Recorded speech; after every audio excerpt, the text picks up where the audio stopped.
नमस्कार दोस्तों, मैं Asif Khan the nation news में आप सभी का स्वागत है। आइए नजर डालते हैं इस वक्त की कुछ खास खबरों पर। ऑल इंडिया मजलिस इत्तेहादुल मुस्लिमीन के अध्यक्ष असदुद्दीन ओवैसी की रुदाली में हुई कामयाब सभा से मजलिस के कार्यकर्ता काफी उत्साहित नजर आ रहे हैं।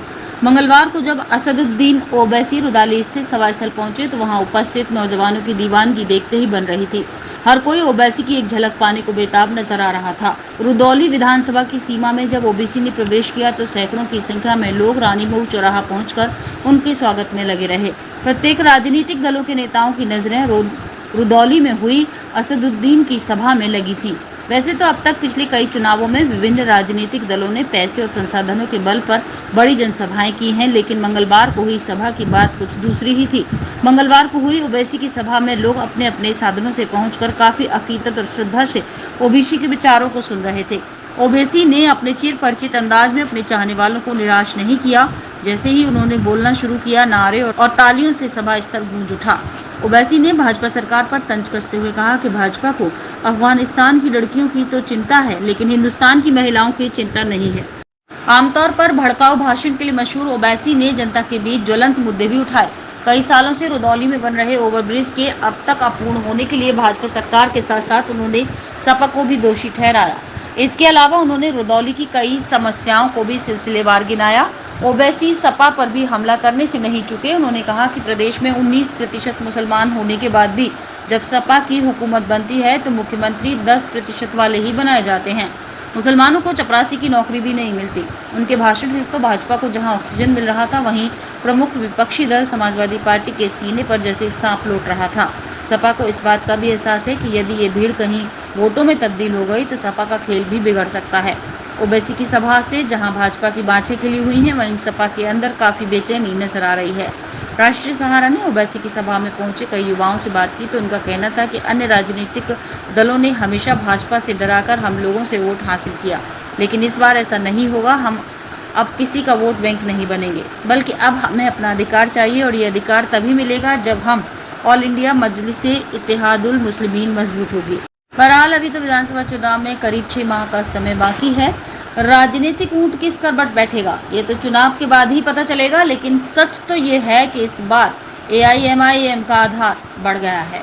द नेशन न्यूज के लिए अयोध्या से साकिब की न्यूज। मुझ पर, मगर याद रखो, जब तक अल्लाह असदुद्दीन ओवैसी को जिंदा रखेगा, इंशाअल्लाह ताला असदुद्दीन ओवैसी सच को हक को बयान करता रहेगा। अल्लाह जब तक मेरे जिस्म में आखिरी सांस को रखेगा, मैं आपके हक के लिए लड़ता रहूंगा।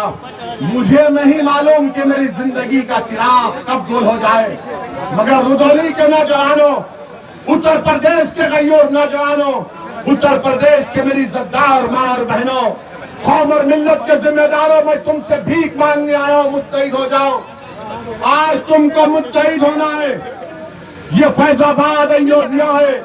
अगर कोई मुझसे सवाल करता है तो याद रखो, इसी अयोध्या में 6 दिसंबर को हमने भी देखा, सारी दुनिया ने भी देखा क्या हुआ। आज उसका जिक्र करने से डरते हैं सेकुलर पार्टी के लोग, जिक्र करने से डरते हैं, डरा डरा कर वोट हासिल करते हैं। अरे याद रखो, वो कौम जो नवासा रसूल को जन्नत का शहजादा मानती है, क्या वो कौम डरेगी इन लोगों से?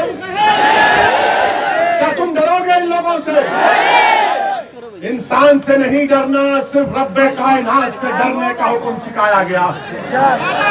सिर्फ रब्बे कायनात से डरना है, किसी से भी नहीं, ओवैसी से भी नहीं।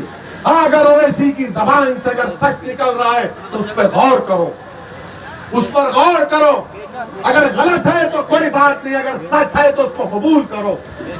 मेरे दिल में नहीं है, मेरी ताकत, मुझे अल्लाह ने इतनी ताकत नहीं दी है कि मैं तुम्हारे दिलों को मोड़ सकूं। दिलों को मोड़ने वाला तो रब्बे कायनात है। मेरे अजीज दोस्तों और बुजुर्गों, हिम्मत और हौसले को बुलंद रखिए। इलेक्शन जैसा करीब करीब आएगा। आज अभी हम प्रेस कॉन्फ्रेंस लिए, अतीक अहमद साहब जो 5 बार के विधायक हैं, 1 बार के सांसद हैं, वो आज मजलिस इत्तेहादुल मुस्लिमीन में शामिल हुए हैं। तो हमने उनका खैर मुकद्दम किया, वेलकम किया, और मीडिया के हमारे लोग आए थे। लैला को सुनने के लिए। तो हम उनके सवाल करने से पहले उनको बता दिया कि भाई साहब आप सवाल मत करिए, आपके दिल में जो जवाब है वो हम आपको बता ही देते हैं।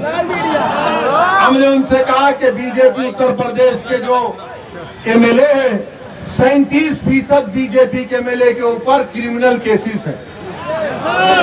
37%। हमने कहा 116 एमपी बीजेपी के उनका भी केस है। देश और दुनिया की तमाम छोटी बड़ी खबरों को देखने के लिए जुड़े रहें द नेशन न्यूज के साथ।